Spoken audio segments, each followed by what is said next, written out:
Hello नमस्कार दोस्तों, good morning सभी को, राधे राधे।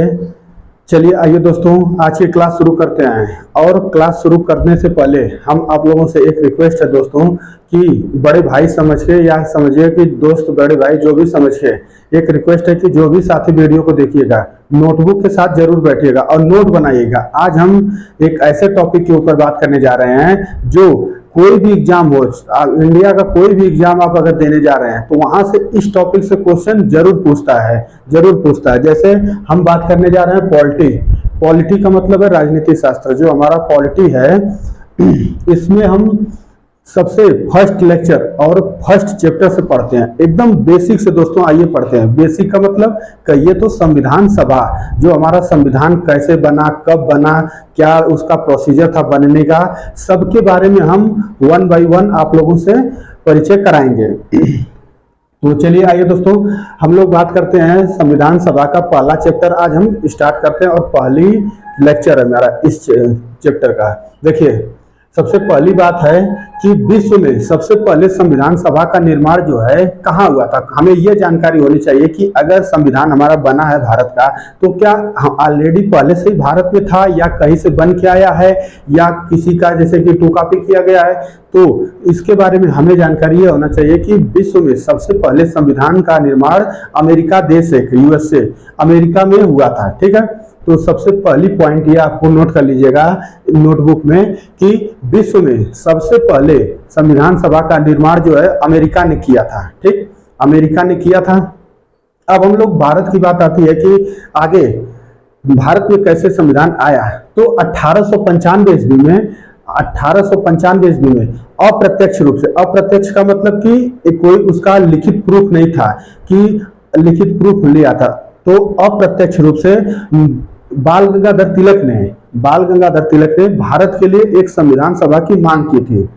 कब की थी? 1895 में। तो क्वेश्चन यहाँ पूछ सकता है दोस्तों कि संविधान सभा की मांग सबसे पहले किसने की थी। तो संविधान सभा की सबसे पहले मांग बाल गंगाधर तिलक ने किया था। और कब किया था? तो 1895 ईस्वी में किया था। लेकिन इनकी मांग जो थी दोस्तों अप्रत्यक्ष रूप से थी। अप्रत्यक्ष का मतलब कि कोई ये लिखित प्रूफ के साथ नहीं लिए। जैसे उस समय अंग्रेजों का शासन हुआ करता था, तो वो क्या कि उनसे कोई लिखित प्रूफ नहीं लिए, इस या संविधान के बारे में कोई एक लिखित प्रूफ नहीं लिए थे कि हमारा संविधान होना चाहिए। तो 1895 ईस्वी में अप्रत्यक्ष रूप से बाल गंगाधर तिलक ने संविधान की मांग की थी। फिर इसके बाद आगे आते हम लोग, आगे समय बीतता जाता है। 1895 के बाद 1922 का समय आता है। 1922 में महात्मा गांधी ने भारत के लिए संविधान की मांग की थी। और मांग नहीं की थी, भारत के लिए संविधान इन्होंने बताया कि भारत का एक संविधान होना चाहिए जिसमें कि यह भारतीयों के अनुसार होना चाहिए। मतलब क्या है कि दोस्तों उस समय जो अंग्रेज बड़े चालाक हुआ करते थे, अंग्रेज जो है बोले कि संविधान सभा तो बनेगा, संविधान बनेगा आपका, लेकिन हम लोगों की मर्जी से बनेगा। तो इस बात को लेके ये लोग मना कर दिए। तो गांधी जी बोले थे कि हमारा जो भारत का संविधान है यह भारतीयों के अनुसार और उनकी इच्छा पर बनाया जाना चाहिए।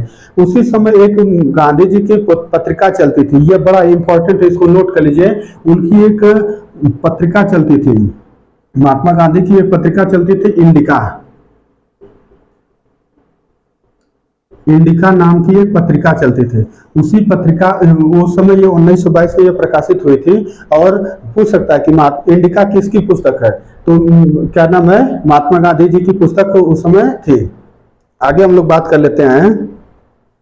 मई 1934 में भारतीयों की ओर से प्रत्यक्ष रूप से संविधान सभा की मांग रांची में स्वराज पार्टी ने की थी। अब देखिए यहाँ पे अप्रत्यक्ष रूप से बाल गंगाधर तिलक ने किए थे, लेकिन यहाँ पे प्रत्यक्ष रूप से, प्रत्यक्ष का मतलब पूरे प्रमाण के साथ संविधान सभा की मांग रांची में स्वराज पार्टी ने की थी। सबसे पहले पूछ सकता है कि सबसे पहले प्रत्यक्ष रूप से मांग किसने किया था, तो स्वराज पार्टी ने की थी। कहां पे की थी, तो रांची में से की थी।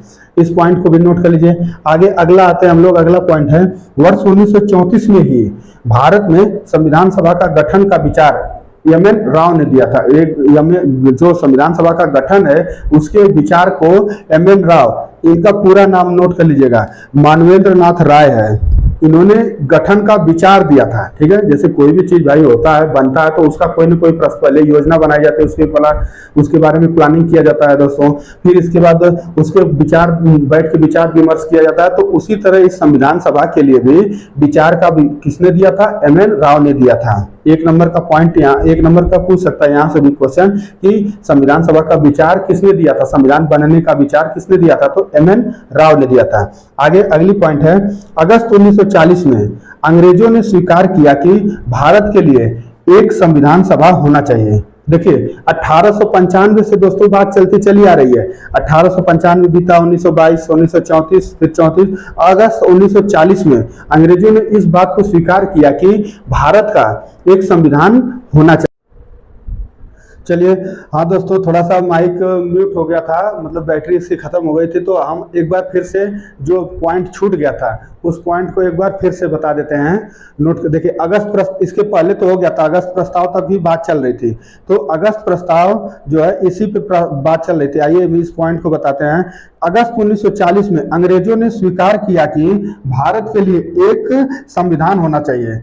बात तब तो अंग्रेजों को समझ में आई, बात अंग्रेज थोड़ा सुने, समझ में क्या आई, सुने वो लोग कि भारत का एक संविधान होना चाहिए। तो 1940 में ही अंग्रेजों ने स्वीकार किया, इस बात को स्वीकार किया कि चलिए ठीक है, आपका एक संविधान होगा, भारत का एक संविधान बनेगा। लेकिन इस संविधान में भी, इस प्रस्ताव में भी हमारा संविधान सभा की बात नहीं हो पाई। मतलब कि मीटिंग जो हुई थी, उस मीटिंग में इस प्रस्ताव को लेके, संविधान को लेके मीटिंग हुई थी, लेकिन संविधान बनने का कोई उसमें जिक्र ही नहीं हो पाया। क्यों नहीं हो पाया? यह प्रस्ताव ठुकरा दिया गया अंग्रेजों के द्वारा। क्यों ठुकरा दिया गया?